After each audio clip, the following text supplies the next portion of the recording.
Hello viewers, it's good to have you one more time. My name is Femi, AkinAlabi Femi Adams. Welcome to Unfiltered Mind, the podcast. We have a guest in the house.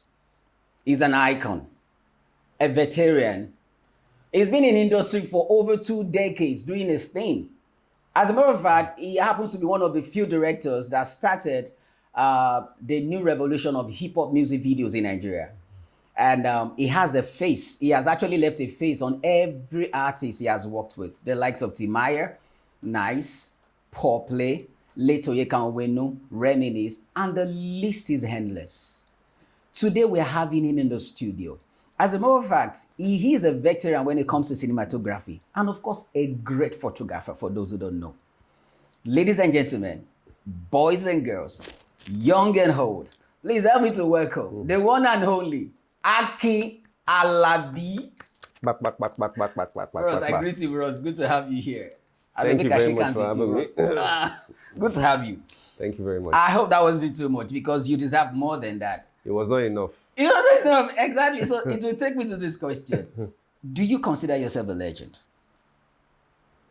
Yeah, I think so. I do.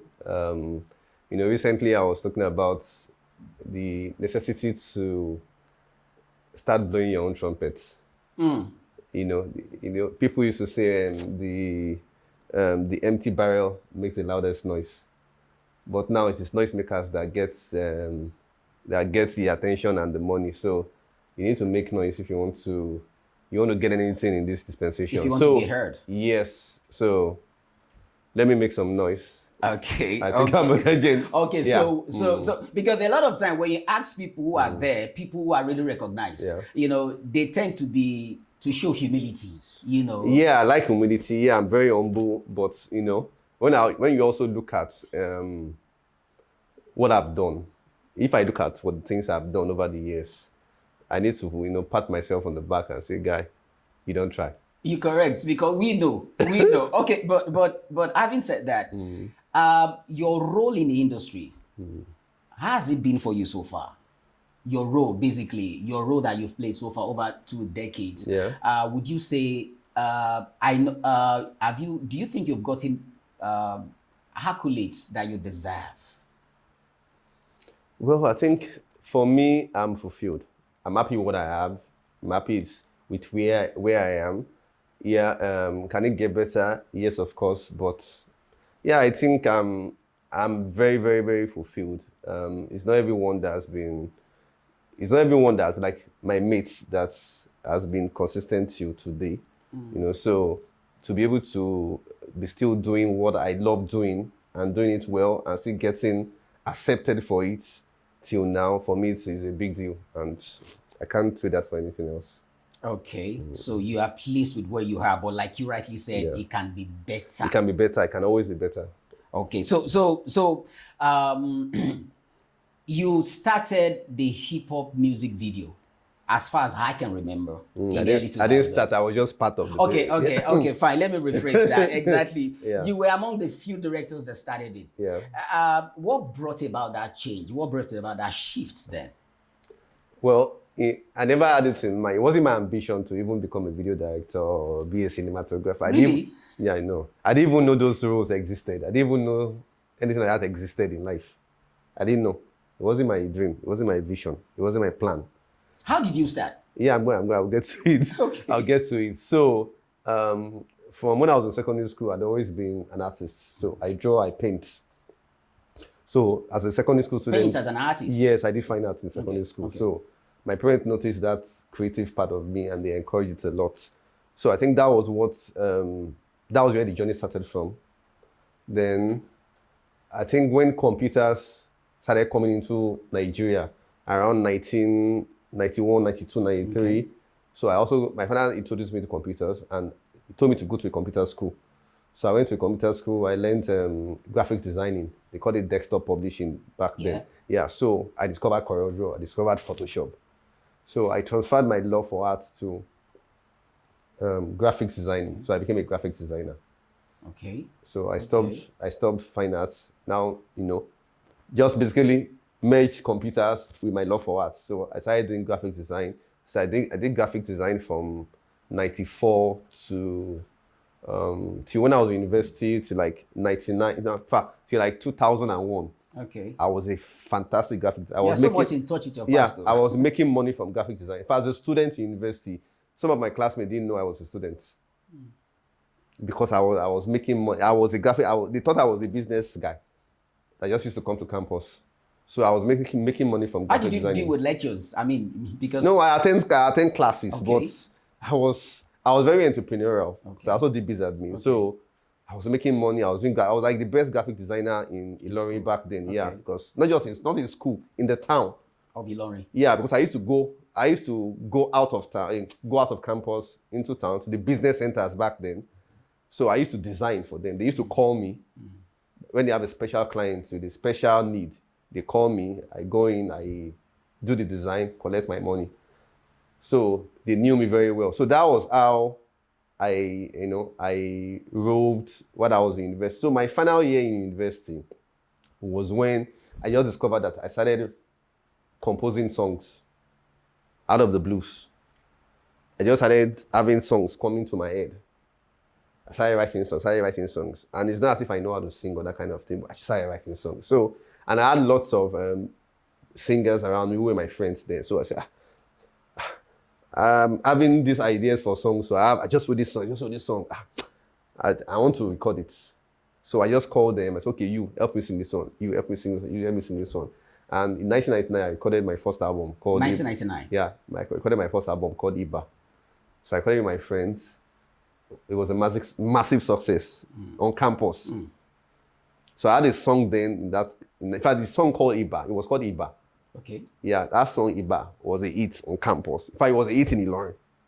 So that opened my eyes. Like, okay.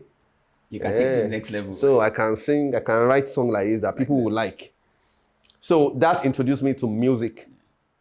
So even when we were recording the music, I remember one time, in fact, that was when also they started using computers to make music in studios. Before then, it was just analog. So I got exposed early to the fact that you could use computers to record music. So I remember when doing our recording session, the recording engineer didn't come. So my producer, who was making the beats, was like, "Shebo mo bayo in the computer. Mo ni mo bayo in the computer na you ma operate the computer, you ma produce." That was how I started operating the audio recording software. You get? Yes, I do. do. So that introduced me to the world of music recording, studio recording, and that caught my fancy and caught my attention. And from then on, I started studying how to make music with computers. Already I was making graphic design with computers. Yes. So now it's kind of so you can make music with computers. So that brought a drift, kind of. No, I just added it to what I was doing. Yeah, so I said, okay, what's the name of the software? Oh, Cakewalk. That was the name of the software, Cakewalk. And one other, I can't remember the name, but Cakewalk. So okay. So I got that software, I started studying it. So eventually, I learned how to make music with the computer. Okay. So we're still talking about 99, 2000. So that was my final year. So my final year, I got initiated into music. Fully? Yeah, fully. So by the time I left university, I went to serve in Port Harcourt. Music had entered into me. So I started producing music, even using keyboard. So I used to make beats with keyboard. Record with the computer. So I just became a music studio producer. From there. So look at the journey. From graphic designing, I went into music. From writing songs and recording songs, I became a music producer. So it was around 2003, thereabouts. I wanted to make a video for one of my songs. So I went to meet one of the biggest music video director at that time. So when I went to meet him in Surulere, he gave me, I think he told me maybe 250,000 or so. Who was that? Uzodimo Okwechi. Okay. Yeah, Uzodimo Okwechi was the best at that time. Yeah. That era. Yes. So he told me 200 or 250,000. So he was like, he went very way. So when I got home, I was like, even if I had this 250K, is this the best way to do this thing? I'm not going to learn this thing like this. I already know how to produce music. I use computers. I was also doing animation too.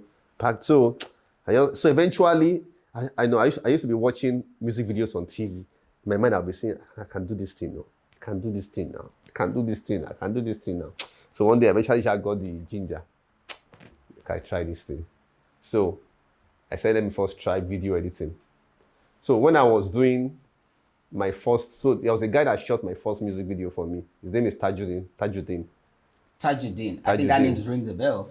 Well, no, Adekwetu of South Okay, yeah. My mind was going. But this guy's name is Tajuddin. Okay. He used to be at Surulere. You know, back then Surulere was the headquarters of entertainment. That's right. And that's right. Movie making in Nigeria. So, in fact, it was Sheson Adeniji that introduced Tajuddin to me. That he can shoot for you. So I went to meet him.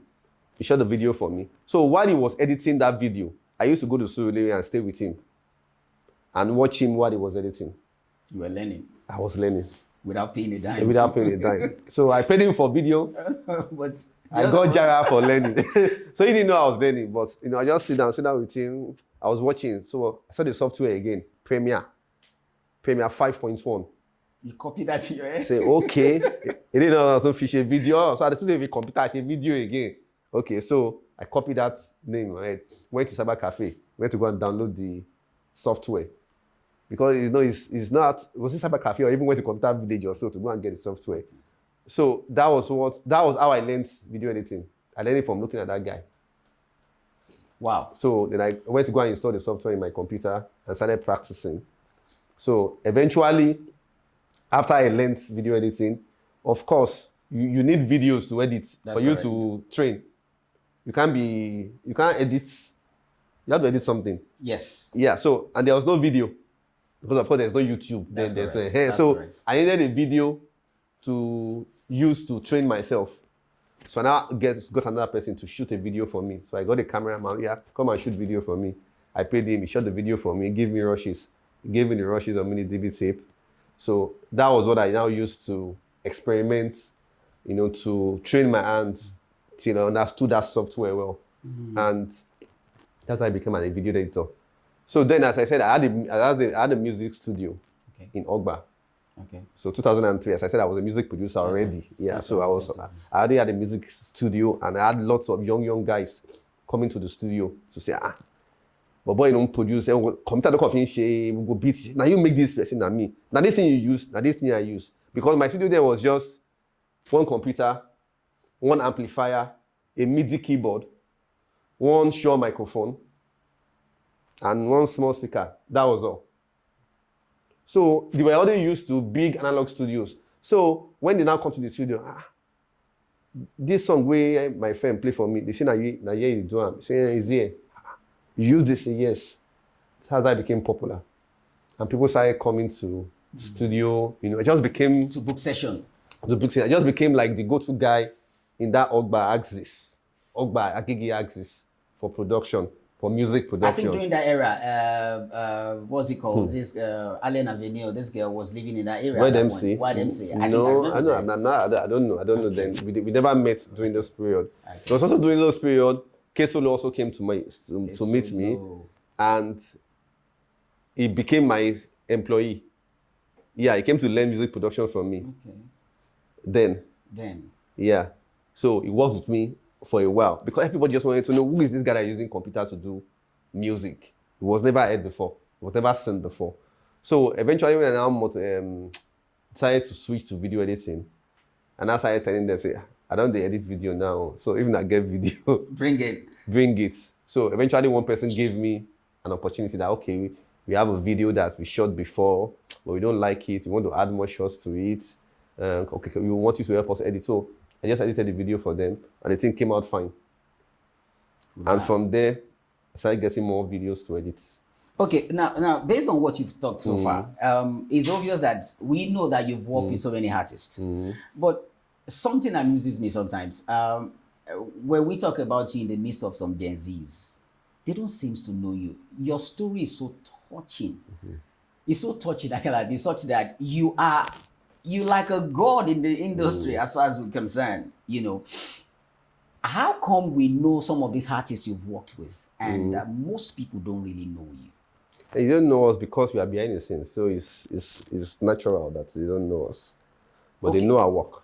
Yeah, okay, but okay, how does that make you feel when you find yourself in the midst of the Gen Zs because I know you've worked with Timaya, I know you've worked with Paul Play, I know personally, but how does it make you feel when like for example you have such people in a crowd and you're there and people are going towards such people, but you are there also and only few those that knows you, the OGs, comes Yeah. to you, Ababa, what's up, and all that. How does that make you feel sometimes? It In doesn't, honest truth. it doesn't make me feel anything. When you choose to be behind the scene, it's because you love to be behind the scene. It's because So you don't you're want. ready to pay the sacrifice. There's no sacrifice. It is what it is. And the You sacrifice. don't want to. I don't want to see. The funny thing is, I have like a dual personality. Okay. One half of me doesn't want to be known. I don't want to be seen. Oh. I don't want anybody to see me. Okay. I just want to walk, see my work, but don't even see me. Don't even notice me. Oh, that has been part I of just you. want to be at the back. If you take me and put me, in fact, take me to an event and say, come and sit in the front, I'll run away.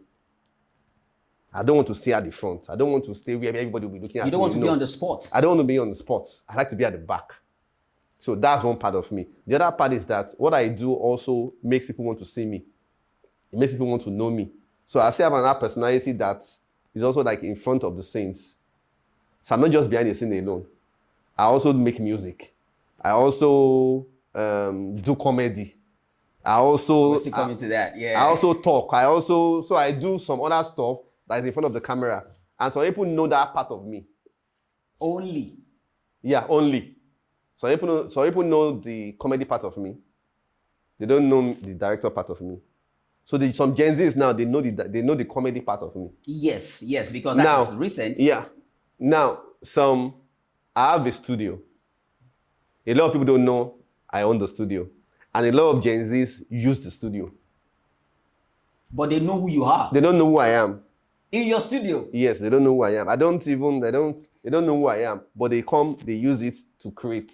And so it's my own joy to see that, okay, I'm still able to help the current generation, to give them something they can use to create their own dreams and make their dreams come true. So for me, the joy is not in, oh, don't you know Nami? Nami get this thing. And that's not the joy. The joy is that whatever you do, what I'm doing is still able to help someone, help the current generation. So you're not so much interested in the paparazzi, No, I'm not so much interested in it. I've asked someone ask me that, sir, why you don't shout now? Why don't they talk about this thing when you get? Say, if Nami get this thing, I go. I say, if I talk, what's going to happen? For what reason? Why do I need to talk? Is it to feed my ego or what? I don't need it. Okay, what is your relationship with the elite artists you've worked with so far?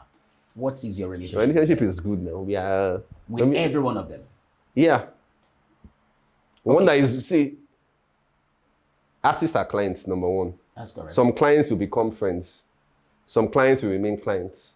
So you're not supposed to develop so much emotional attachment to your clients. So some will go beyond being clients to now become friends eventually, and you cannot become cool, and you become cool afterwards. What brings about that, such that some will become friends and some remains clients? What brings about that shift? I think when a client when both parties, you as a director and your client, when you discover that, okay, you have very good chemistry together. Okay. You have very good chemistry together, then you can decide to say, okay, let's take this just beyond just artists or whatever. For example, I was sitting in an artist house till around 10 p.m. yesterday. Okay. Not because you wanted to do anything or whatever. You were just, okay, let's talk about, okay, what music do you want to put out? Let me hear it. Okay, let me make contribution. The kind of song you should release next. So let me give you an idea. So it was just, so that's beyond client relationship. Okay. Would you like to mention one or two people that okay, you started as being clients, just business, and now you people are, cool, you hang out together, you get that? Hang out. I don't hang out like that. So okay, maybe it's hang out. Okay, maybe not the word, maybe not the phrase hang out. Okay. Mm-hmm. Like you're friends with him now, but hey, it never started on that note, but it was just business, and somewhere along the line you took it to the next level. That next level, I don't know. In the industry? You don't have any. I don't know. Or you don't want to mention? But okay, let me say somebody. See, I don't want to say. Okay, for example, I'm very cool with Nice. He's very cool with me. But it's not as if we see Yes. often or Yeah, talk you might not often. see, but you But know, yeah, like your body on so phone. from working together, we've had chemistry in terms of working together. I understand his music. I understand his vision. He likes the way I interpret his sound too. So if I have anything to do and I remember there was a time I was doing creative furnitures, Okay. African themed furnitures. And I posted one. There was one I did. I did a rocking chair. I did an Ankara rocking chair. He bought one. I marketed it to him. He bought one. In fact, I think his wife wanted to buy another one from me.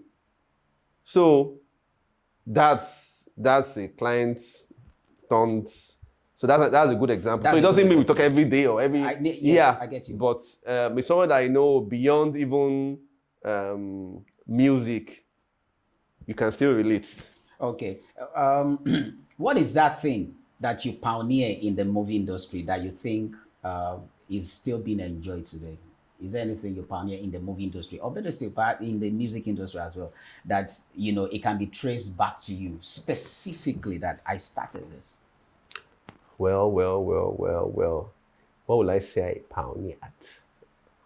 You know, like maybe you co-contributed, like, you know, a particular style, a particular thing in the movie industry, on the film industry, that, oh, I started this, you know, people can actually go back and Okay, say, well, ah, the one that can say, almost say like 90%, I'm sure of, most likely I said that thing, was when I did my song Komole, Komole, 15 okay. years ago. Okay. Both the song and video created a shift in the industry. How? Yeah, good, I'll explain. Now, when I produced the song, but a lot of people don't know. So I said, I didn't expose that part of me as a music producer. So everybody knows me more as a video director. Yeah, so when I made that song, I used 98% percussions alone for that beat. There was no bass. There was no keyboard. There was nothing. It was just drums. Unlike your regular way of, you know, making videos, right? No, I'm talking about music, now, not video. Yes, the yes, music. you produced. Yeah, the music, the music itself. So if you go and listen to that song and listen to it, the beat is just drums. Just like the way you have Fuji. You know, in Fuji, Yes. it's just Omele, Agogo. Right. They don't use all those Western, they don't use Western instruments. Exactly. That was the concept I brought. Okay. And I made that beat entirely with just percussion. So it was, so later I was looking and say, this thing you are doing, Sean, you'll be aware nearby. Don't know beats, no keyboard, no bass, no whatever. I said, okay, let me just play one synth towards the end, so that it will not be as if I just did a whole song with just drums alone. So I think it's maybe 8 bars in the outro of the song. So obviously you've seen some artists follow suit right now, right? Just obviously. calm down. I've not finished. You're not finished, right? That's the beat aspect. Okay. And that was because I understand there's a way I understand sound. I hear sound in a different dimension than most people. I just realized that. So I hear sound in a very, very different way. So when I hear drums, I'm not just hearing drums. I can hear what this one is saying, what this conga is saying, what this omidi is saying, what this shekere is saying. For me, I know what each one is saying differently. So that's why I can just use drums to create music. Because for me, each thing is saying something. So that's one part. The second part is this, that when I did that song, I said the chorus only had, the song basically had 2 lines. I repeated it like 16 or 24 times. I come ole. I come ole. I remember the song now. I remember the song I come ole. I said I come ole, I think maybe 16 times. Then, when the Spirit's moving me, when the Spirit's moving me, when the Spirit... I said that one maybe 8 or 16 times again. Then, So what's my point? I didn't say much words. It was just repetition. It was just repetition. In fact, some people then were thinking it was a DJ mix. It sounded like it. I know the But song. that was... So, it was after that time that artists now say, I knew some artists that came to me to say, Baba, and they open Oju wow. We used to think that before you need to pack lyrics into songs before that song can blow. Now we see that you don't even need to say much for a song to blow. You're correct. So after then, people started reducing the number of lyrics they are putting in songs. You're correct. You're correct. But I would like to say Number 3, don't say anything yet. Okay, I just remember right. another one. Number 3, I was the first person to introduce the Etiki dance in a music video in Nigeria. Say it again. Etiki dance. Etiki dance. Yeah, The that crossover. dance. Yes, crossover. I was the first person to use that dance in a video in Nigeria. That commanded video, that was the first time. In fact, because in that video, I had like 100 dancers. I bought the guy that danced Etiki in that video. I bought him from Calabar to come and dance that Etiki dance. All the dancers in that video, they were the top dancers in Lagos at that moment. None of them could do that dance. They were just looking at him and laughing. They couldn't even do it because it was strange to them. Because before then, I'd gone to perform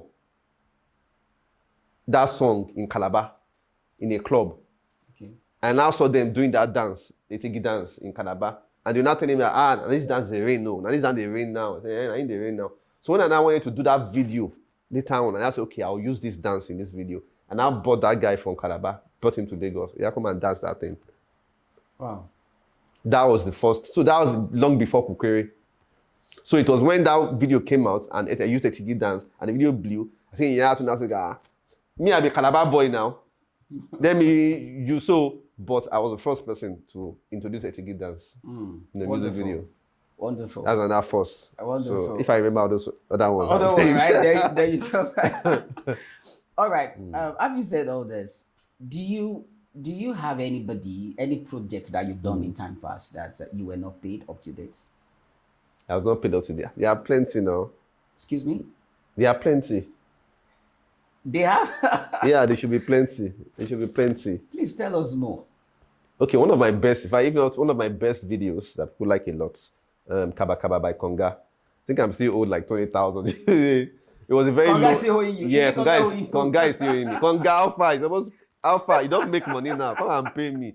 Pay me with interest. Interest though. Yeah, pay me with interest.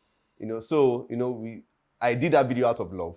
Okay. I remember when I heard that song, I don't know, maybe I was using somewhere, and a DJ also played that song. When I heard that song, in fact, that song is like one of the few songs in my career that I'm the one that called the artist by myself that you like to do something. Man, I want to shoot this video. So when I heard the song, man, I said, man, Kidele. So Lilo was the producer, so I called Lilo. Lilo, Mogbo Jamio, I like to do this video. And then they were also thinking about doing a video for it, and they were still contemplating who to do the video, who to shoot the video and all that. So when I came forward, I would do it.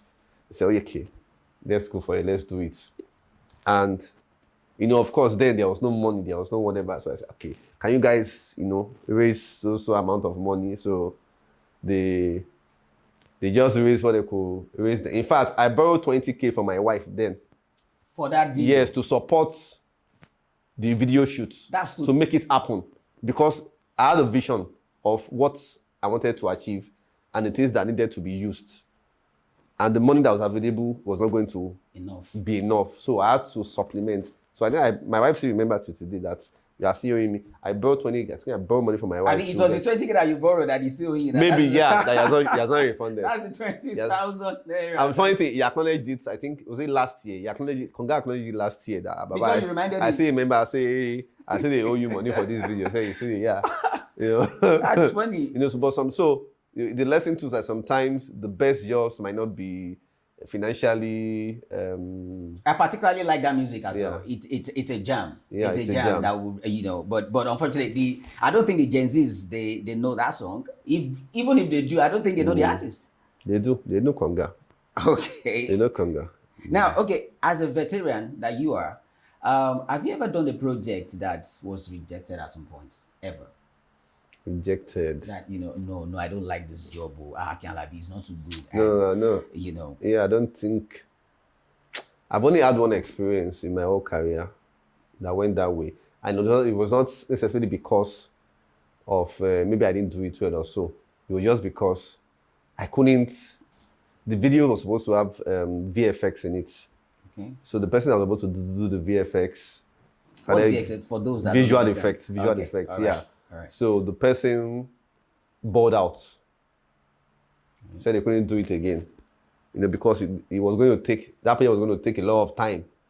And they didn't have that time they didn't anticipate that it would take so much time.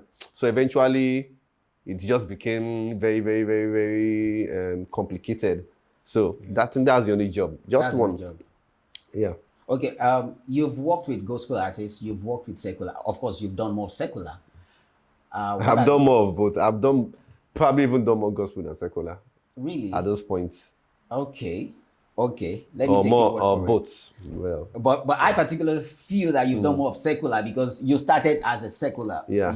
So if I'm to say, what are your challenges? What is the difference between you shooting for a gospel artist and you shooting for a secular artist? And having said that, I'm sure some might actually come at you like saying you're shooting for a gospel artist, but I thought you're mainly for secular artists. There's nothing like secular filmmaker or gospel filmmaker. No, a filmmaker for is a music now, filmmaker. basically. A music videos. director, a filmmaker is a filmmaker. A carpenter is a carpenter. A doctor is a doctor. So a filmmaker is a filmmaker. A video director is a video director. The only thing is that you might have your preferences. You might have your style and you might have your convictions on the kind of maybe projects you want to work on, which sometimes I can be very, very choosy on. Okay, which one will you prefer? Which do I prefer? Yeah. I prefer good music.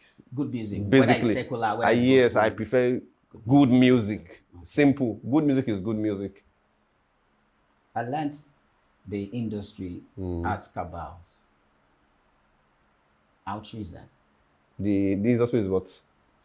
It's got cabals where you need to belong to a particular side for you to blow, so to say. Oh, good.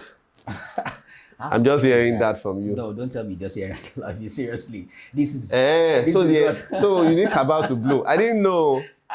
That's what we heard. That's what I'm just hearing too. No. You're not just hearing from me. You're not just hearing from me. That is what has been put out there for years. In the movie industry, in the music industry, that you need to belong to a particular caucus. I'm sure you know that recently there are some movies that you want to premiere. So I heard that you need to belong to a particular caucus for your movie to be premiered in some certain cinemas. I didn't know. Please give us. Me, I didn't know. Show us light there. Have I blown? Will you say I've blown? You're a legend. You're an icon. But I'm not in any cabal now. So how did that happen? You might have escaped it. Oh, I escaped it. You might have escaped it. Perhaps you have your way. You might have escaped it. But honestly speaking, I know you won't shy away from that truth. You know that there are, them say, that there are cabals in the industry. Not just Nigerian industry. I'm sure you know that. I mean, internationally, globally, there are cabals. How true is that here? I don't know. What you believe is what will affect you. That's me. Okay, but have you heard that too? There's cabal in politics. Is it not cabal? That's right. So that might even be stronger than the one that you think exists in the entertainment industry. For me, when I came into the industry, I didn't know anybody. I didn't have a godfather. I didn't have a mentor. I didn't have nothing. I just had a dream. And I stepped into the industry and I took one step. From one step, second step, third step, and I found myself at the top. When I did my song, the commonest song, I recorded that song in my sitting room. The Komole song? Yes, in my sitting room. We didn't even go to a proper studio to record it. Even Vector came to my house to record it in my sitting room. So we didn't go to a proper studio. We recorded it in my sitting room. And we released the song. And before you know, the song is everywhere. And people are coming to wait. And artists were coming to me, Baba, who help you do this thing? Who help you run now? So, I don't know. Nobody helped me run now. I don't do anything. I don't do anything. That shows how good you are. I don't do anything. I didn't even carry you to mountain to say, let me go and do 7 days prayer. or let me go and give it to 7 Pro. I didn't do anything. The only funny thing, the microphone I used to record that song, I still have that microphone. That microphone is still in my house today. It's one Shure SM50, no, Shure PG58. That's the name of the microphone. It's a low quality microphone. It's not a standard, it's a low quality microphone. I still have that microphone till today. That's how basic it was. So you're telling us how did invariably it that there's no blow? cabal. How did it blow? There can be cabal. There can be cabal. There can be cabal, Okay, but okay. cabal can make way. Cabal can leave road for you.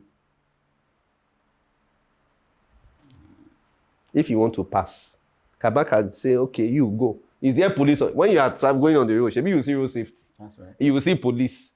They stop people. Don't they stop cars? Do they stop every car? No. So the person that they now stop, will say, okay, they stopped me. Yes, police on the road. So the person did not stop. They did not stop me. So they did not stop me. Okay, they do. Okay. Nobody stopped me. That's why I said perhaps you got lucky. Now, how many times do you want to get lucky? For as many times as the modern you know, it's able to get lucky twice or thrice. Because in as much as you don't want to answer the question, I will leave it though. But in as much as you want to answer the question, we both know that there are powers that be. Okay. So let me maybe dance to your side a bit. Okay. Have I been maybe attacked or something like that in the industry? I think so. Have I suffered some form of, I don't want to call it a name, but have I suffered some form of attack or whatever, or chanting or whatever? Like I think so. Yeah, I think so. Yes, I have. You know, but that has not stopped me from moving. Or, my own philosophy, if I fail today, or if this thing is not working, okay, what else can work? I try something else. After a time, I can come back to that thing that didn't work before, and it will work. So I don't give up on things. I can leave something. I say, okay. I remember there was a time one of the greatest issues I had a crisis some years back. I just discovered that I wasn't getting jobs like that. And it was very frustrating. It was very, very, very difficult. So that time, I just said, okay, let me go back to my arts. So I went back to arts. I started doing, so then I used to paint on sneakers. Okay. I used to do African art, I'll paint on sneakers. The particular content I did on the sneakers using marker, within 10 minutes, I designed the whole sneakers, posted the video, the thing trend. Then I designed it. So then that was when AkinAlabi started doing at the DI challenge. The year he started doing at the DI challenge. I now designed, then it was called Olowo Gbogboro. The team was Olowo Gbogboro. I now designed I did the artwork with Olowo Gbogboro, put African motifs there, I designed it, posted it on my page. That was how, I don't know how AkinAlabi got to see it anyway. He posted it on his own page. That was how that artwork blew. People started using the artwork to make t-shirts, to make Yoda, to make mug, to make everything. In fact, I started having to track people to tell them, no, guy, you can't use my artwork for t-shirts. You can't use it to make Yoda. No, without my authority, you can't. It's my art. Trade it. Huh? You didn't trademark it. I didn't trademark it, but my name was on it. Okay. My name was on the artwork. Okay. So, but that artwork blew. And that opened me up to, okay. So my art is still, You still got the progress. I still got it. Okay, let's go. So, and that's how I pursuing that art more. And that business started growing. And that kept me for that season. It was that art part of me that kept me for that season. So you stylishly did away with your first love for a while. It wasn't my first love.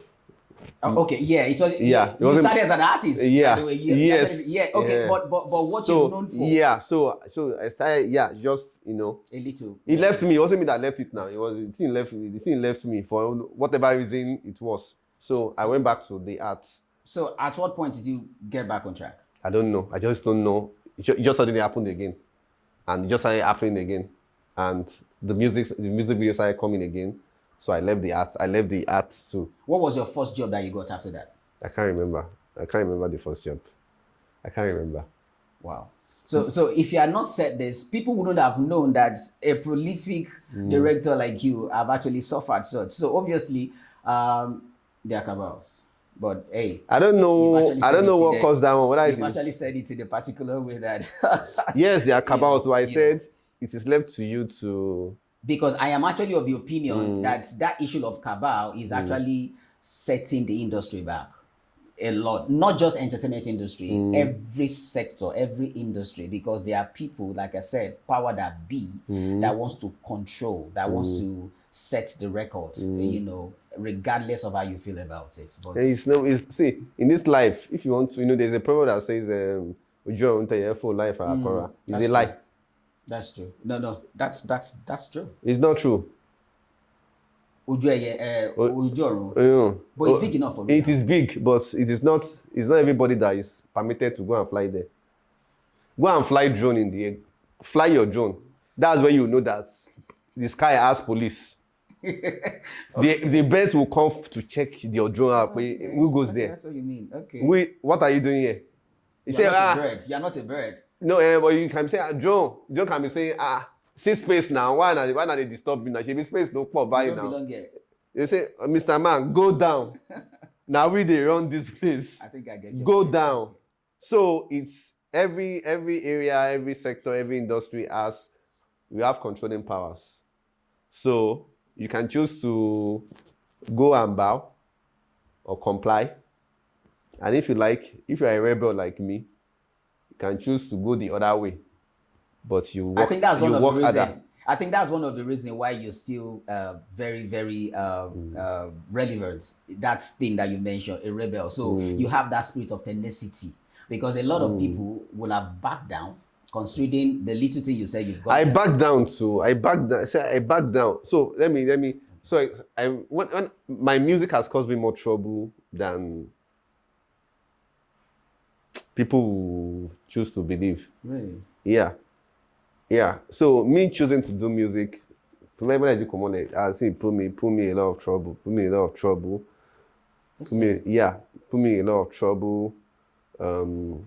Some people are feeling, oh, you're trying to compete with us, that kind of thing. Why do you want to?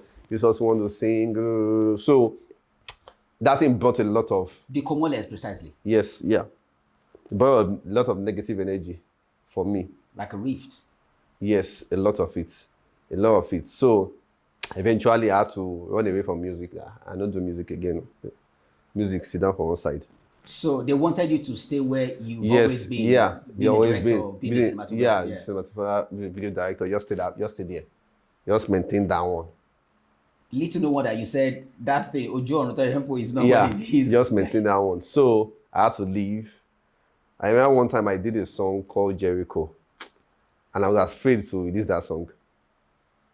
After Komole? Yeah, yes, after Komole. This is like, Jericho is probably 3 years ago that I released it. But you eventually did? I released it, but I didn't push it. So I was afraid. So, it looks like a simple thing that she will just release song. But for me, I know it's more than that. I know that if I release this thing, what will happen again like this? What will happen? So it takes a lot of boldness to release a song. So if you see me release a song, know that I've fought an internal war inside me first before choosing. A lot of people say, guy, where have you been now? You didn't release song all this while. After you didn't release. I just be looking at, you know what I've passed through. You know what I've passed. If you know what I've passed through, you know that It is you that you're enjoying the music. Me, I didn't enjoy the music. But some I of was these people, facing battle. but some of the people antagonizing you, I'm sure they met you in this industry. I mean, you've actually been seeing It's not a quite matter lot. of mates. It's not a matter of mates. Sometimes some people might not like you because you want maybe two things. One, you remind them of what they are supposed to do that they didn't do. So you doing it, And doing it right. whether you even do it, but you doing it makes them feel guilty. So Make them feel guilty. of not doing it, That's deep. you get. So you can get negative energy from that set of people. So it's like you are exposing their deficiencies, so to say. Sort of. So then another set, I say, okay, you doing this thing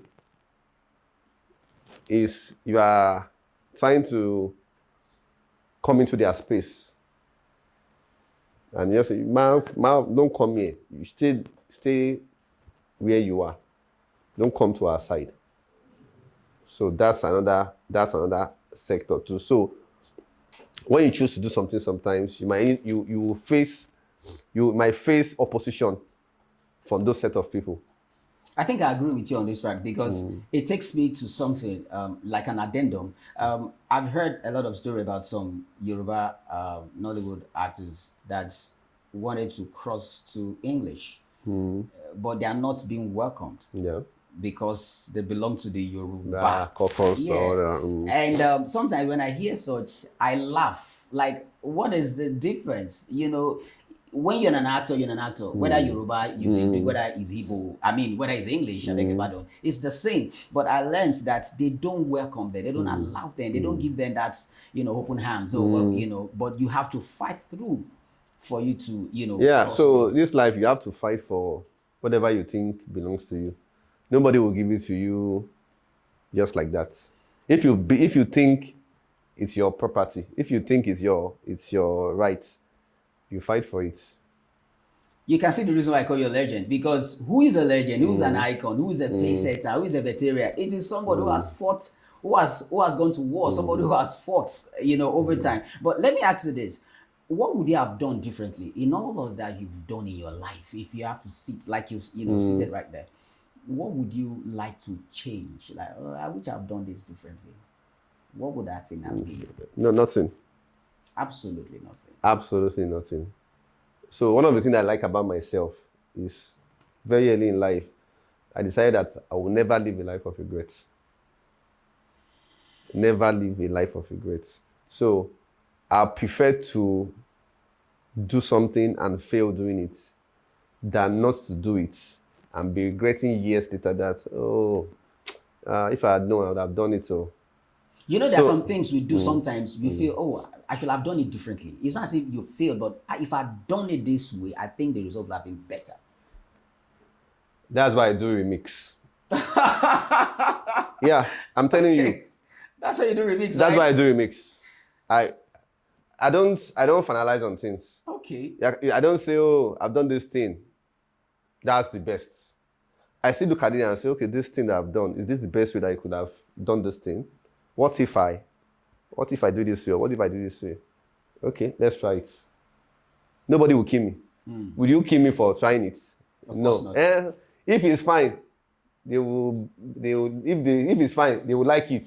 And if it's not fine and they don't like it, I will go back to my drawing board. I don't go die. So I'm not afraid to try anything. Anything I dream to do, I wish to do, that God puts in my heart to do, I do it without fear of failing, fear of failure, or fear of hurting someone. So that's why I don't have regrets. So for example, imagine maybe that commodity, and maybe I didn't do it. But that's a fantastic song. That's what I'm saying. Now imagine maybe I just trivialized it and because that day we were just playing. I did the beats at home and we were just freestyling and it was just like catching cruise. That was how the commodity came. We were just catching cruise. So imagine I just left it that way. That okay, I could share it on it and that's the end. And I didn't take it a step further. But let me record this thing. So maybe God now just opened my eyes to see my song. That time, that song we were playing with, if you had actually recorded that song, it's in for blow, but you did not. Or maybe you felt, I'm just a director. You didn't do it. That's why I asked that question. So obviously, at this point in time, there's no regret of any such. You regret your what? move so far. in Regret. life. See, even the Komole thing, let me explain to you. When I first did the Komole, there's an original version and there's a remix. Okay. When I did the original version, I did a video for it, started pushing it, but I wasn't getting the kind of response I wanted. Yeah. I now called the DJ. I said, go and rent your bring mixer, bring speaker, everything. Come and set up in my room here in my house. So the guy set up, and I said, start mixing this Komole song. Be mixing it with every other song that is out. So he started, doing his work mixing. As he was mixing, I discovered that it was difficult for him to mix that song with some other songs, with some other Nigerian songs that were raving. Then I discovered that the thing was not, going well. The rhythm, I guess. Yes, so I discovered the problem. The original Komole I did had like a techno vibe to it. Okay. It was more of techno. If you hear it, the beat was more of like techno, something that would go in UK perfectly. So, and I said, okay, this beat is not going well. And that time it was dancehall that was really in Nigeria. And I was like, it's not syncing well. Okay, let me change this beat. So I told the guy to go, DJ to go. And that's okay, let me do a remix. The only thing I changed the remix was I just changed the underlying beats to badu. Every other thing, I played the same thing. The same vocal, Komole, was what I still used on it. I didn't really sing anything. It was still the same thing. And I now called Vector and Proverb to just rap on it. Just do something on it and we released it again. And this time around. Then I remember the video I first did, in that first video, I had dance in it and I had drama. So I did some drama in that video. I did a lot of dance too in that video. So I took that video to a friend of mine who was a channel manager of MTV Base. So he watched it. I said, okay, give me your review. So he said he likes the dance, but the drama is not really feeling the drama like that. So I noted that review. So when I wanted to do the second video for the remix, I decided to make it all dance. I left out the drama. I said, dance ni abi, Emma Jo. Emma Jo. So I made a video. In fact, I made the video 90. In fact, it was like the first Nigerian music video that had 90% dance. You hardly see the artist singing. It was more of dance. That thing also changed the music because then in the music videos we used to flash dancers. They didn't used to focus on dancers. It was that video that made dancers become focused. You're right. I think in music videos. I'm having some videos. Yeah, so add that one to number of things I changed. So it was that video that now made dancers getting more space, more airtime in music videos. Instead of having big sense. Yes, I gave them that full attention in that video, and that video blew. Why? Because I listened and I made a change. So what if I just left it the way I'd initially done it, thinking, oh, that's the best. I would have lost that opportunity. You are so deep. You are so I know deep. I'm not deep. No, you are deep. You are deep. You should know deep. what I mean when I say you are deep. It's not deep. There's a lot to learn from. There's a whole lot. But let me take you back a little. When you mentioned, you talked about I was trying to, I can't pull your tongue, but I was trying to pull your tongue, asking about some attacks, you've encountered in the industry. Some of these attacks you try to mention, but you didn't actually mention them directly. Was it from the secular side of the gospel? You talked round about, I don't know. You don't know. I don't know where it came from everywhere. I don't know where it came from. It can come from anywhere. But I'm sure you must have been troubled for a while, like, why am I encountering this? Like, for example, the one you talked about that you couldn't get jobs for a while. Yeah. You must have sat in your home or in your studio. What's going on? Where is this coming from? Yeah. And so. But I didn't just sit and be willing. Yes, I know you don't have to do that. Yeah. You don't have to do that, but that's what a lot of people also do. when they find themselves in some situations, they just start complaining or they look for who to start blaming. Oh, it's this person, it's these people, and they're supposed to support me. They're supposed to, they don't even remember me. I helped this guy so time. He's not even remembering me. They start lamenting, they start doing videos online and those kind of things. So for me, the best, they say the best revenge is success. It's success. That's true. So instead of finding someone to blame for whatever is happening to you, open up yourself and let God show you a new way. That's one thing.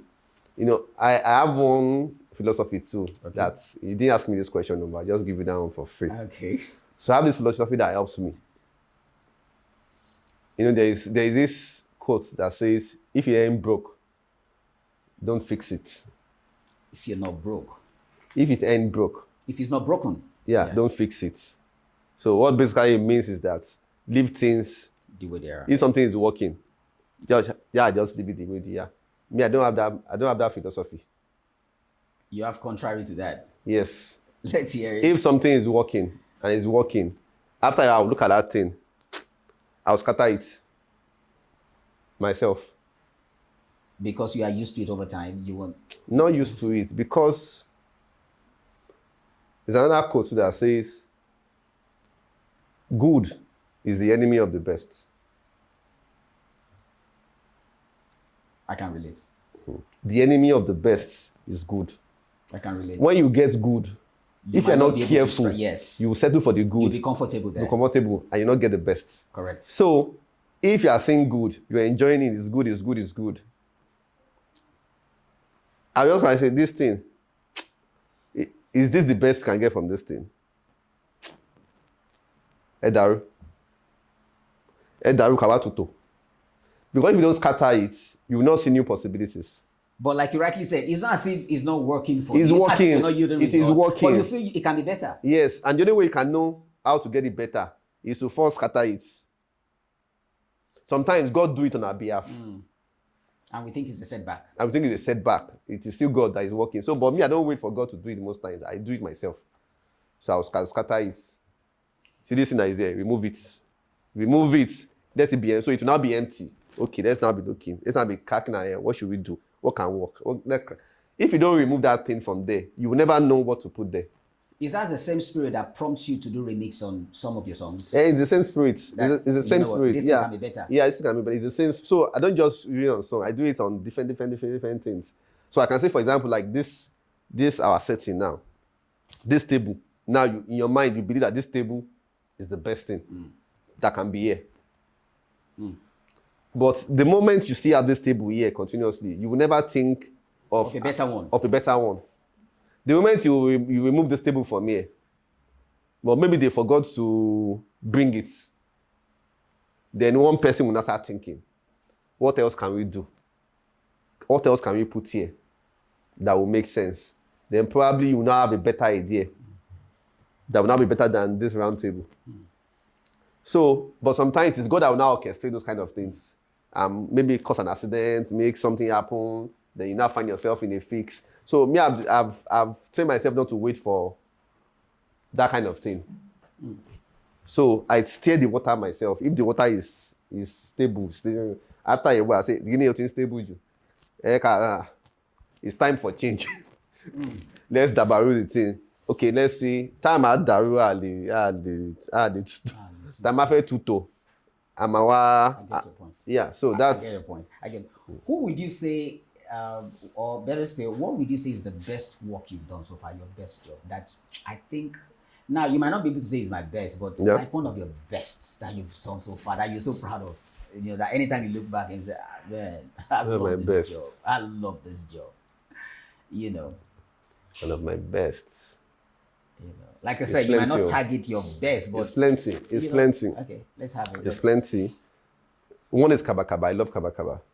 It was a perfect. It was a perfect work. It was was a perfect work. I think it was shot during the day and at night. Yeah, if I can remember. Ebutemeta. Show you the Ebutemeta. Ebutemeta, of course, Yeah. of course. I'm sure you must have been disturbed by the boys then. No. The local boys. Uh, Oh, they're not coming money. Èmi náà máa fọ́ra ẹ gbowó èmi náà máa harass èmi náà máa harass ẹ kò sí anybody tó àjọ wà lẹ́kọ̀ọ́ ni. The energy was much in that. Yeah, the energy video. was much. The energy was much. I mean, the energy was much. I love Komole too. I love No Be Mistake. Nice. Yeah, nice. I love No Be Mistake. I love No Be Mistake. You know, oh, you're the one behind that song? Yes. No Be Mistake? Yeah, No Be Mistake. I thought the one behind Bamu Bamu. Bamu Bamu. Yeah, but I like No Be Mistake in particular. You did justice. What else that I like? Okay, who is the best? Okay, the one of the best artists you've worked with, or like you said, I wouldn't mind working with this person again. I wouldn't. I like working with him. It makes things, go smoothly when we're working. It's Well, who's that artist? Maybe within the last, let's say 7 years, Testimony Jaga is one person that I love working with. It doesn't give me issues at all. In other words, some people, they give you issues. No, people, it's not as if anybody people don't really give me issues. Sorry, I'm not putting words in your mouth. Yeah, if you will give me issues, I would have known. So before I collect a job, I will scan you. If I detect red flag, I will not take that job. Regardless of how much I will not take it. So I know the person that will give problem. So if you give me problem, I will not take it. But every job comes with problem. No, every job doesn't come with problem. When I say problem, don't tag it as really problem. But there are things that you must encounter to make money. That's what I mean. And so it's still it's not problem. It's not problem. I don't encounter problem. Problem in your field. So I don't encounter problem. Okay, but you're about to tell me the name of that person that really you wouldn't mind working with. Yeah, okay, I said Jaga is one person I like. A lot of people I love working with. A lot of my customers they are good. I like the way you call it customer. You're a trader. I am. I enjoy working with a lot of them. I can't. Just that the person I mentioned is somebody who I don't. Anything I say, he takes. Because he believes in me a lot. So it allows you to do things, the way you want it to be done. Anything I just suggest like this, he believes in it. 100%, he believes in it. He believes in it. And he tells me he believes in it. So I don't doubt it. I know it's true. Okay. So there are lots of people like that. Like that. Some say it, some might not say it, but everybody who works with me, a lot, they believe in my thought process. They believe in my ideas. What would you tell me? What is the idea behind Delivery Man? And that's a particular character on Instagram, Prof Daddy. What give birth to that? Yeah, Prof Daddy came, I think, around COVID era. Okay. Then my wife was doing a boot camp for children, like summer camp, So she had a class for filmmaking class. So she invited me to come and teach them filmmaking. So it was during that class, and I said, okay, let's do a practical class. Okay, let's act as kids. And I decided to act it with the kids. So I acted something that resembled like that Prof Daddy role in that practical. Okay. I shot it with a phone. So when we shot it, I just edited it with CapCut. No, there was no CapCut then. I edited it with InShot or so, just as practical to see what we can do as kids, with your phone to create. So after editing, I looked at it. Funny, it makes sense. So I decided to post it. So I posted it. People liked it. I say it's funny. Bao. I'm not funny now. You were surprised. I was surprised because I don't see myself as a funny person. So you had to go and look at it again, I guess. So I was like, funny, K. Am I funny? Nobody has ever told me I'm funny. Even me, I don't believe I'm funny. I'm a serious person. So So when I liked that one, the engagement was very good. I said, okay, next day, let me do another one. So next day, I landed another one with my kids. So I didn't have a name, I was just doing it. So I did another one, posted it again. Same positive reaction. What's going on here? Okay now. Third day, I said, yeah, let's share me again. I did another one. Posted it. Another banger. There was a guy that told me initially before. The guy is a film director. Okay. He had told me before that he doesn't believe that people behind the scene can act. In fact, he had told me directly that I can't act. I should just stay behind the camera. Stay in your lane. Stay in your lane. He had told me. So when I started posting that Prop Daddy, he was one of the first people that said, I love this. I'm not like, I should stay in my lane. It's the same person that is saying, you love this. So that thing galvanized. Motivated you. I don't want to use motivated. That thing galvanized me that, okay, if this person that said you can't do this before, now saying, I love this. It now becomes my fan. So yeah, no. You did it, yeah. Let's go. So after that, the fourth content, and I say, this thing, when this thing is going like this, we'll give her a name. Because if I say this thing, when they become real. So start looking for a name. One of my friends now, one has suggested that name or so. So that was how I started bearing the Prop Daddy.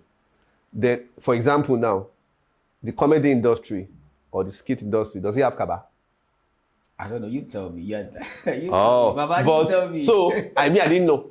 I don't know. I just started my own. They have kaba. They have kaba, but I started. So I said, okay, who can I be working? Let me work. Okay, I started with kids. Okay, let me be working my own content with kids. JJ. So I started doing with kids. I focus on kids. I wasn't doing skits with other comedians or whatever. So I was just doing with kids, and I stayed there. And it was making sense. Your own is not seduction. In fact, by the third month of doing Prop Daddy, I got a call from a company. I did a job for them, corporate work. They paid me 300K. Then they were asking me, how much you want to collect? In my mind, I was like, I'm working 3 months. Okay. I was not there for years. Long bad all they collect. I was supposed to collect more than that. So what? And I said, bros, be humble. When did you start this thing? Sure, you will not be charging 1 million for something you ain't done for 3 months. It's because you are reasonable, though. Yeah, I'm reasonable. But I'm saying something I just did for 3 months. They are calling me to come and do. You want to pay me? That's why I got paid for that thing. For that one. The day I wanted to go and do a judge for that thing, I left a music video. I was doing music video shoots. I took excuse. Some time off. Yeah, your phone break. But you didn't tell them when you were. No, I didn't tell them. So you took someone else's time, Yeah, I told the person now. Okay. I told the person. So I want to go and do side hustle. Sharp. So that was how Prop Daddy paid me. I say, hey. When I said that AkinAlabi safe, 25,000 on first job, me now. That was then. And that was then. But this one, 300K. 3 months. I said, okay. I think this thing. I'm sure it has been rewarding. After then. Well, it's not as if it's rewarding, but the impact on children, because I have love for children. I do children content. So I'm a children person. So that's my passion. So it's not as if I'm doing it because of money, but that's my passion. Yes. But just to be able to discover that part of me that, so I can make someone laugh. That I never saw that part before. You never discovered? No, I never discovered. So to be able to just see that new part of me, for me was, and a lot of people connected with that part of me more than AkinAlabi. Because AkinAlabi is serious. Prop Daddy is on serious. I see. So a lot of people loved Prop Daddy. Okay, so how do you connect that with the Delivery Man? So Delivery Man started last year. Okay. And it was inspired by the death of someone that was close to me. So this particular lady went to the same church.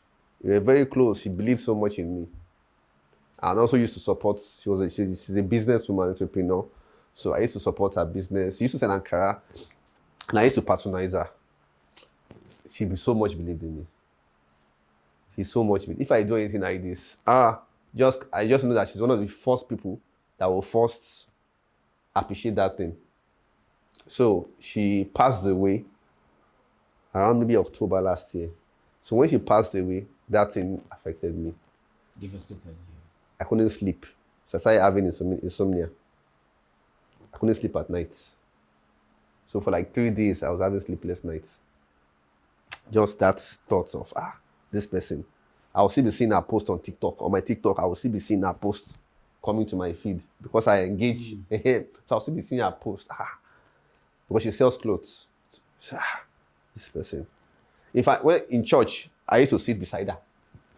So, me entering into church like this, I'm already seeing the chair she used to sit on and all that. So that's what affected me. So after the third day, I think that was when the idea now came, in like around 3, 4 a.m. Okay, a movie that has to do about death per se, that nobody knows when your time will come. And sometimes people get premonition that they will be going, that their time is up. Some people get that premonition. Some people might have dreamt about it, that, they will die or that kind of thing. So the idea of delivery men originally was that delivery man is someone that comes to give you advance notice that your time will soon be up. So it was that death that inspired the Delivery Man. So the first episode of the Delivery Man was about somebody that was, living his life. It was a guy living his life, and the Delivery Man comes to tell him that, Mr. Man, your time will soon be up. And he tries to negotiate with the Delivery Man. So we follow his story, and eventually Sha dies. So that was the story of the Delivery Man. So I dedicated that episode 1 to that lady, and to also one of my boys too. So 2 months after that lady died, one of my boys too that used to work with me also passed away. So it now became 2. So I dedicated that episode to the 2 of them. How were you able to weather through the storm? 2 people. Yeah. Very close. So the Delivery Man was the way I was able to weather through the storm. So I converted that energy into something positive. So it bettered. So anytime I see Delivery Man or anybody talks about the Delivery Man, it's a remembrance for me for those people. So it keeps them in my thoughts. That this thing people are watching now was inspired by the death of the soul. Their death is not actually in vain. So for me, it's a good coping mechanism to make I still remember them, or I still keep their memory for good. So that was what inspired Delivery Men. Then when I wanted to do 2. So initially when I had done 1, I'm always telling you that I'm always scattering things. Absolutely. So when I did 1, and 1 was doomsday, your doomsday is coming. I was like, these Nigerian people don't like bad news, so why can't maybe we should have a positive version of Delivery Man. Okay. In fact, it was supposed to be Delivery Man, not Delivery Men. Okay. Yeah, the original title was Delivery Man. But the person that acted Delivery Man in episode 1 or part 1, on day 2, he couldn't come for the shoot. And we still needed the Delivery Man to act. So I had to wear the costume to fill in the gap. So when I now did that, I was like, I have to pay meji. Then who will call it Delivery Man instead of 1? I understand. With that way, anybody can be a Delivery Man. If you see this person today acting as a Delivery Man, you will not be shocked because it's Delivery Man. So that's how it changed from man to man. So that's how I came into the picture. I wasn't supposed to be a Delivery Man. So the second one, as I said, I was okay. Why don't you deliver good news too, not just bad news? I said episode 2 will deliver good news. So episode 2 started with After all, living people man. get premonition about good news too. I feel Yes, yeah, something- yeah. People get something premonition about good news. So episode 2 is about good Do news. you get? Did I what? Do you get premonition about good news? Lots. A lot. I dream a lot. I see things a lot. So your dreams always come true, because there are people that dreams In my dreams, most times it's not even like dreams. It's like a vision, it's like like a revelation. reality. It's not really like revelation self. It's like reality in another dimension.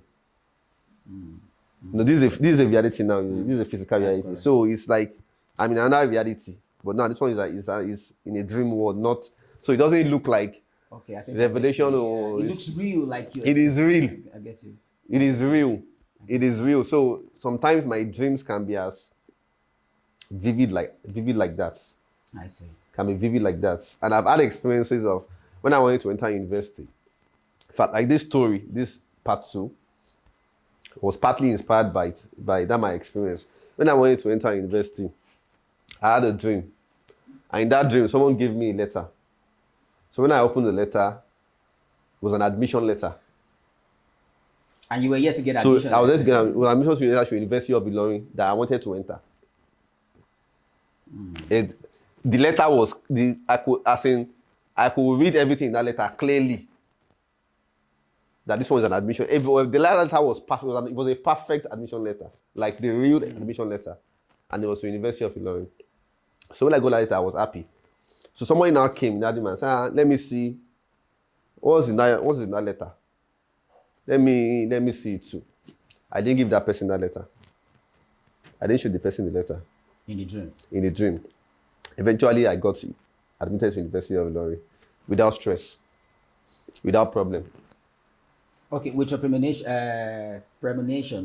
have you had negative ones as well? Plenty negative ones. Sir. I've had plenty negative dreams. And they came to pass? They come to pass, huh? So sometimes you are taking us to another level now. No, it's, So it's deep. That's yeah. I So mean, people, sometimes Yeah. some dreams show you where you are, show you the level you are in life. okay. That in physical life, oh. So you can know where you are in your life, in your real life, from what you see in your dream.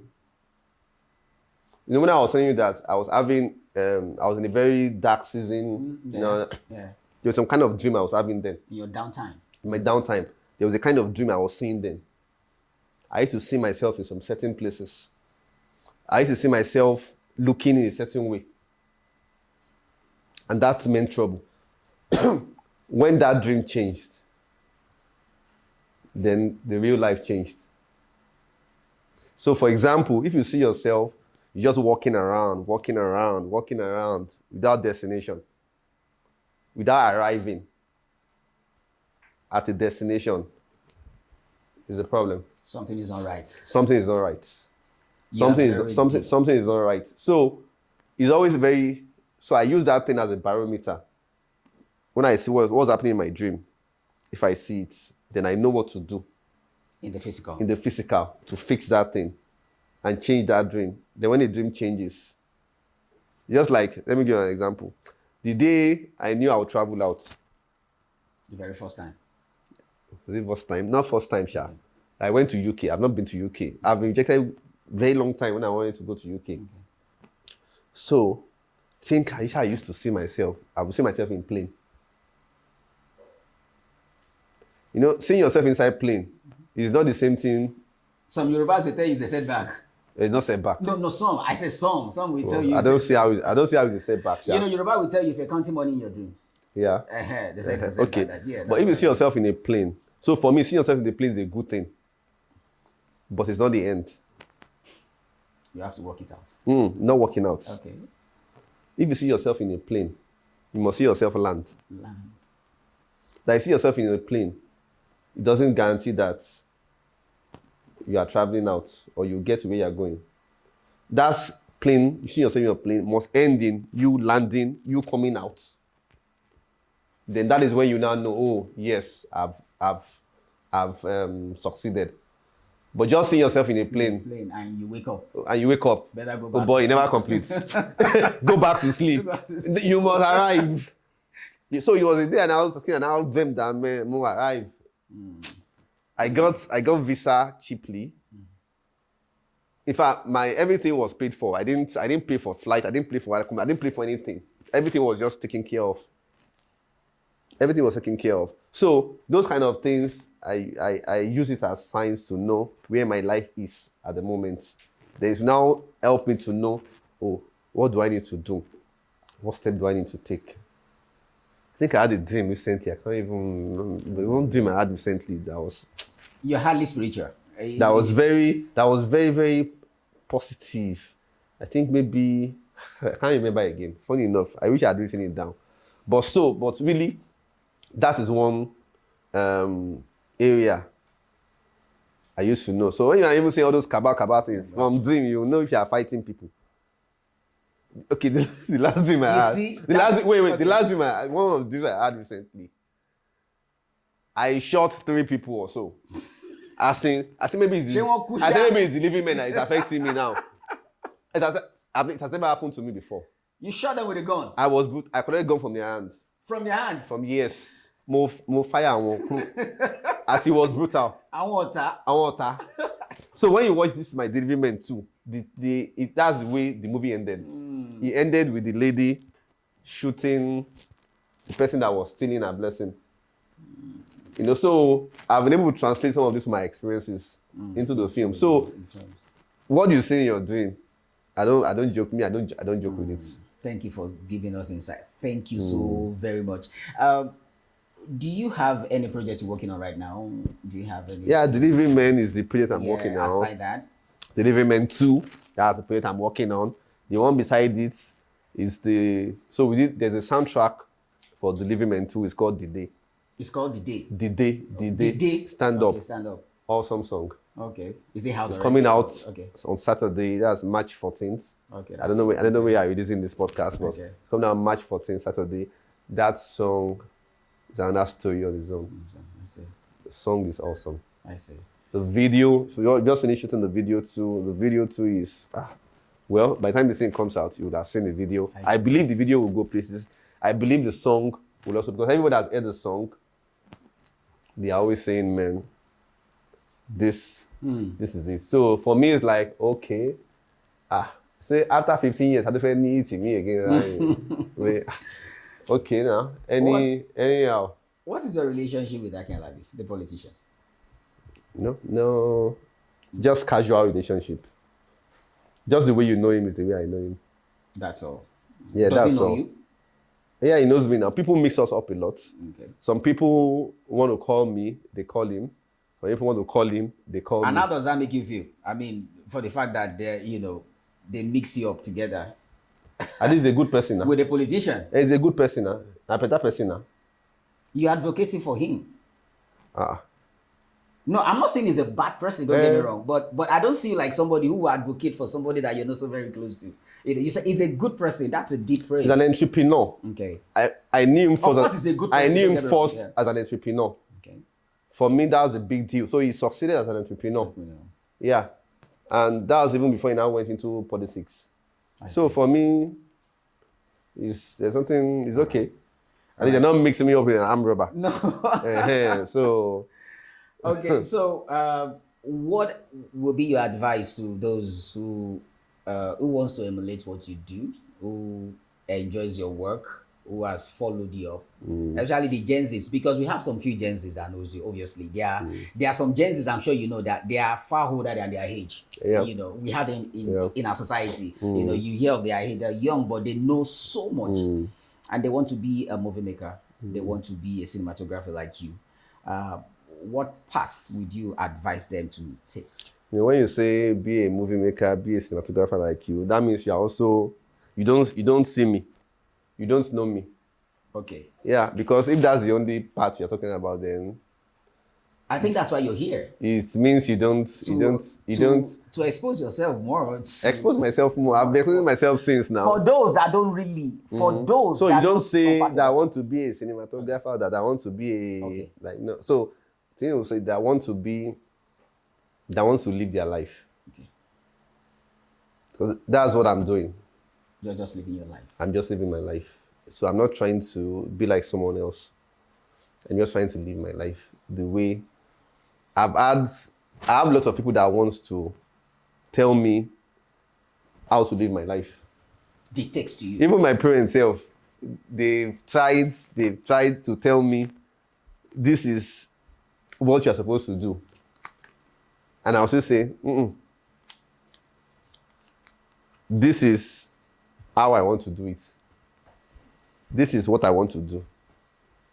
So I've fought to be who I am. I've paid prices in terms of, sacrificing and all that, because I know what I want to do. I know who I want to be. And nothing can change it. I know that. So whoever, even my parents, this is what I would think you should be doing. This is how you think you should. Even the cinematography, my father didn't support it initially when I first started, because of course then nobody knew about. Even me, I didn't know it was called cinematography. I was just calling it multimedia. So you have passion for it back then. I just knew I want to be shooting things, but I don't know the name. So, but I said he had other ideas for me, options for me. But I said this is what I want to do, and I stuck on it, or I stood on it. What's the relationship until everything became good. What's the relationship with Clarence Peters? I know he's very good. Very good. Yeah, we see very rarely, but very good. We inspire ourselves. How would you rate him? How would I rate him? Rate him against what? No, not you. I know. Rate him against what? Yeah, just it's work actually. His work. You can't rate him. He is Clarence Peters. So he's okay. Just like he what is you who said. he is. He's who he is. I am who I am. So you can't. I know. I'm not saying you. I'm not saying you are trying. I'm just telling you when you say rate him. Rate him against what? Like he's extremely good. He's good, isn't it? I mean. Yeah, he's who he is. He's. So I don't know what rating. Right. It doesn't even need anybody's rating to be who he is. It doesn't need anybody's rating to be who he is. He's a genius. So okay, which one means he's a genius. Yes. Now that is rating. Yeah, it's a genius. That's it. But it's not me saying it that makes it. No, I just want to hear your opinion. Your opinion matters. You see, when one is talking with legends, with someone we call an icon, a pace setter. Okay, let me continue. Yeah, it so goes a long way. Clarence is a genius. He's the one that,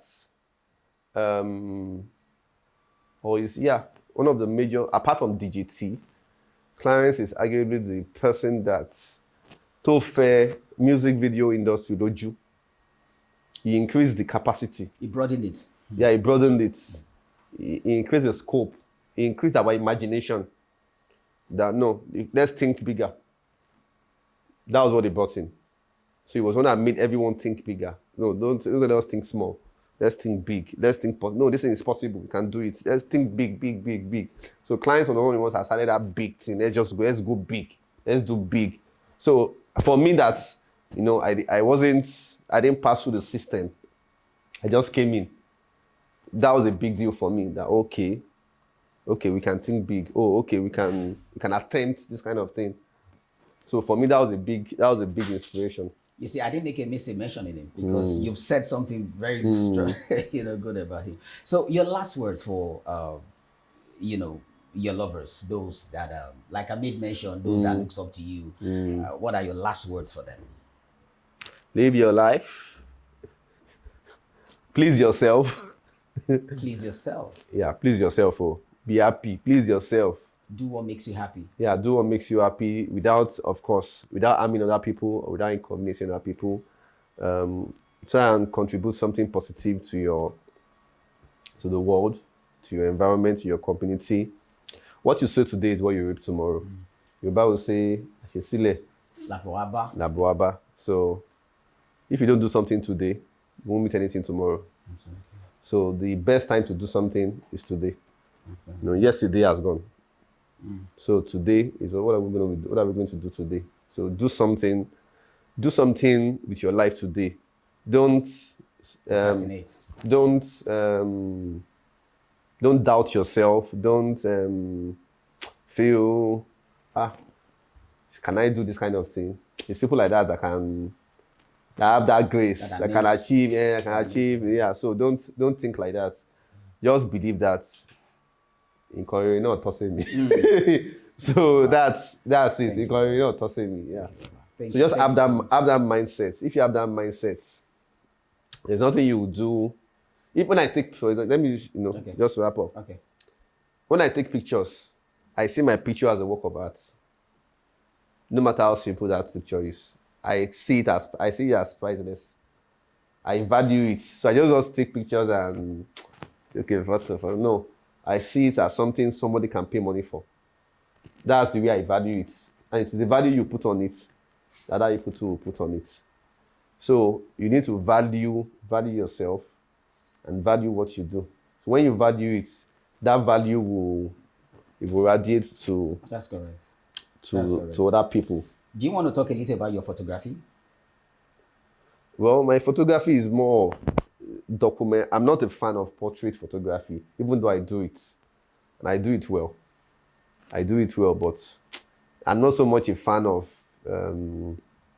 making money from it. So I take pictures of people. People love it. I mean, you are good. I know I'm good. They don't even know who's taking pictures for them. But just say, man, good, Sal. You should start. I know people that was advising me that you should start. You should start taking. You should can be making money from this thing. I was just laughing. I say I've heard. You see what I'm talking about? That's some people they are advising. Yeah, they don't have to. It's not a problem. It's not a problem.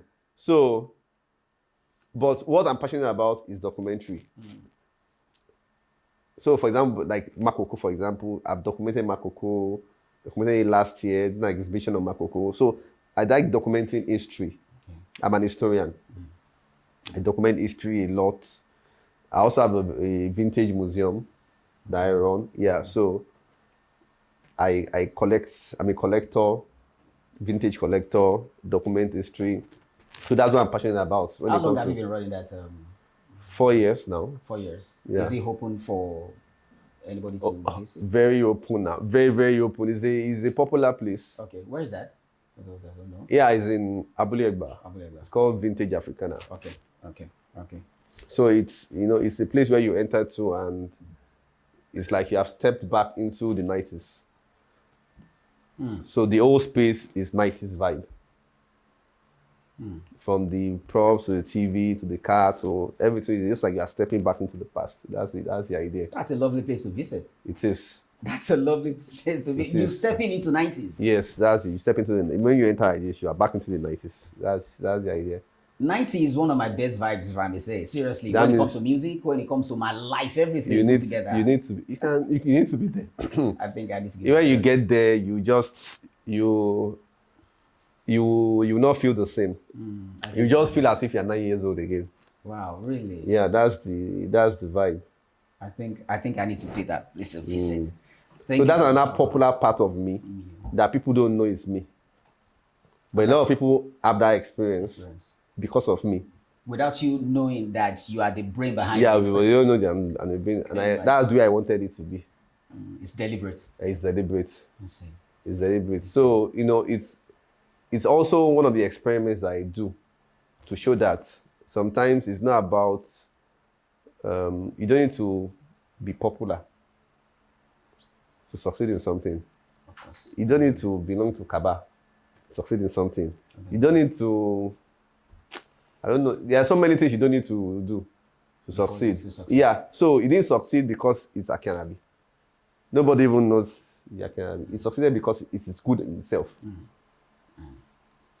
So when people say and say, I need to do this, I need to know this, I need to, before I can, you don't, we've tried this thing, we've done it in different sectors, and it has worked. So when you say Kaba, that one to get Kaba to Abi, I don't know. I'm not going to answer that question. Let me say I don't know. I'm not going to answer that question. So leave Kabals alone and just do your life, live your life. If the cabals, Act like they don't exist. the cabals can call you. If they call you, you go and meet them. You say, "How far was happening? You want me to chill with you? I'll chill with you." You don't want to chill with you, so I can't chill with you. Don't just let me day my day. You do your day. It's a choice, but sometimes they don't let you have your choice. Sometimes they don't give you that choice that you. Then you fight there, or you run. Thank you Anyone. so much. Baba. Thank you so much. It's been a wonderful time. Like I made mention to you before now, I told you, I said we are going to have a super duper episode. And I'm sure you've seen it all, that the episode is loaded with our guest, AkinAlabi.